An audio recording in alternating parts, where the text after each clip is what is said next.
Hi guys, welcome to the lesson. Now I think it was a wise decision for you to choose this lesson because we're going to learn some more chords.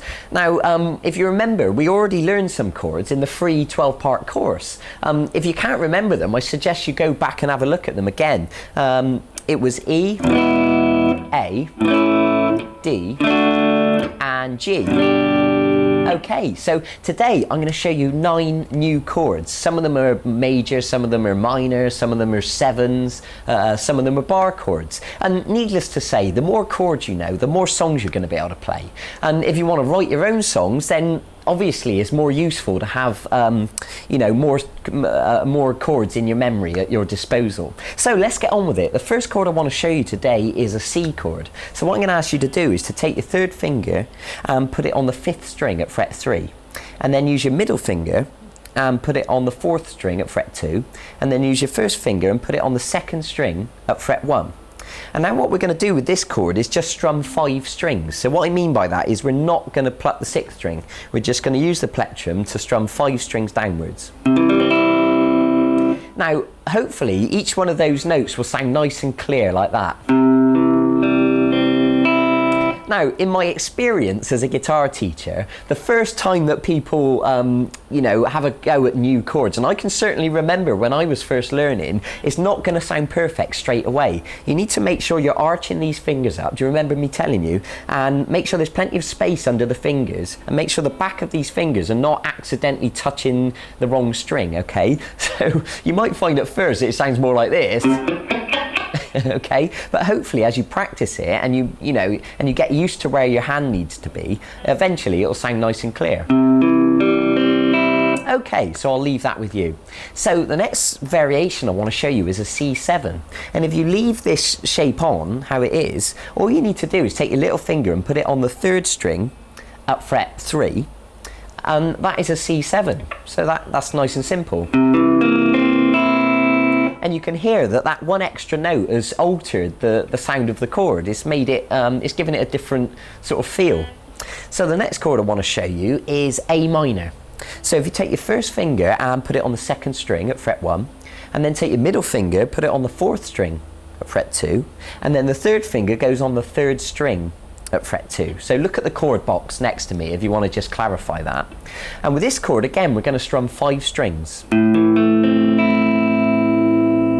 Okay, so let's move on. The next one I want to show you is E minor. Now, the best way to describe this, if you go back to the E chord that we already learned in the free course, just to refresh your memory, you put the 3rd string at fret 1, and then these 2 fingers go on the 5th string and the 4th string at fret 2. So that's your E chord, your E major. Now what we're going to do is take the first finger off, so all that remains are these 2 fingers, and if you strum all the strings, that's the E minor.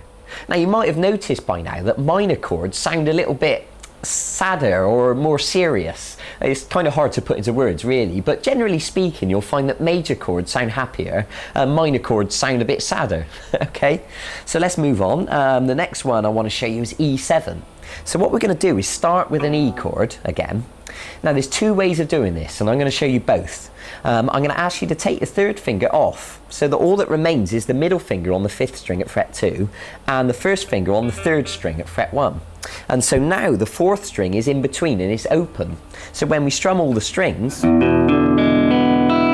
we've now got an E7. So that's nice and simple. Now here's a different way of doing it. If you start with an E and take your little finger and put it on the 2nd string at fret 3, which can be a little bit of a stretch depending how flexible your hands are, because everyone's hands are different. And if you strum that is also an E7. Okay, it's just a variation of the same chord. Brilliant. Okay, so the next one I want to show you is G7. G7's a chord that crops up in loads of songs, so it's a really useful one. Especially if you're the sort of guitarist that enjoys strumming chords and perhaps playing acoustic, then this is, all these chords are really important for you. So take your first finger and put it on the 1st string at fret 1. Take your 3rd finger and put it on the 6th string at fret 3, and then the middle finger on the 5th string at fret 2. And look at the chord box next to me, and you can see we're going to strum all the strings. And there you've got G7. Brilliant. Okay, so now D minor.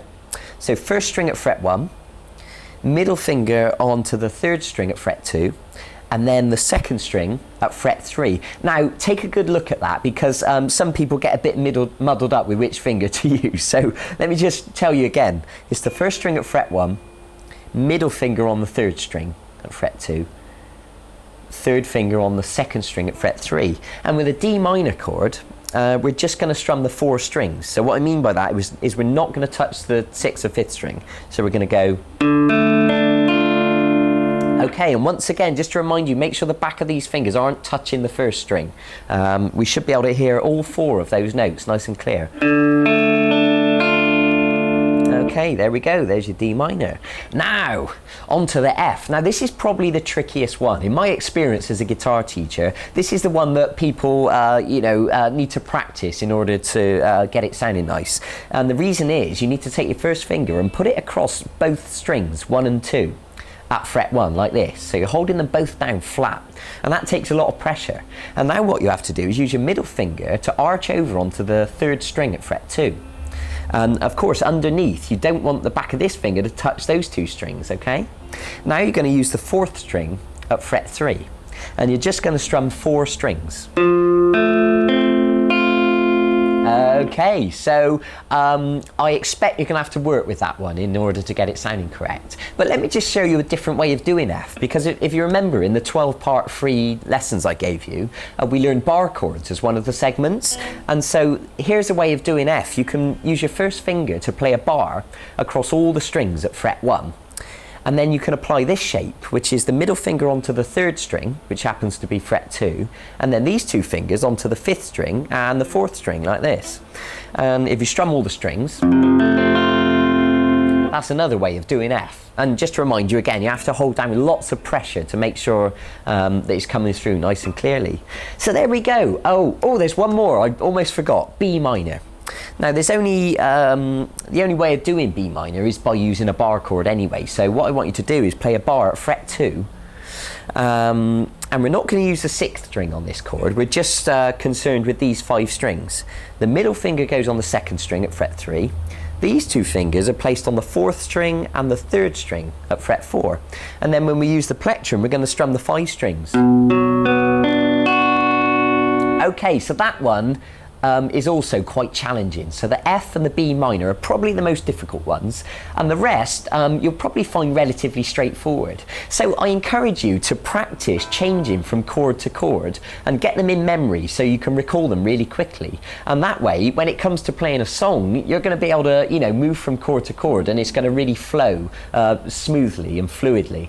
So well done, thanks for sticking with me through all that. I encourage you to watch this video several times, and also you've downloaded the PDF document which comes with this video, and you can print that out, and it's got all the chord diagrams so you can look at them at your leisure and practice them thoroughly.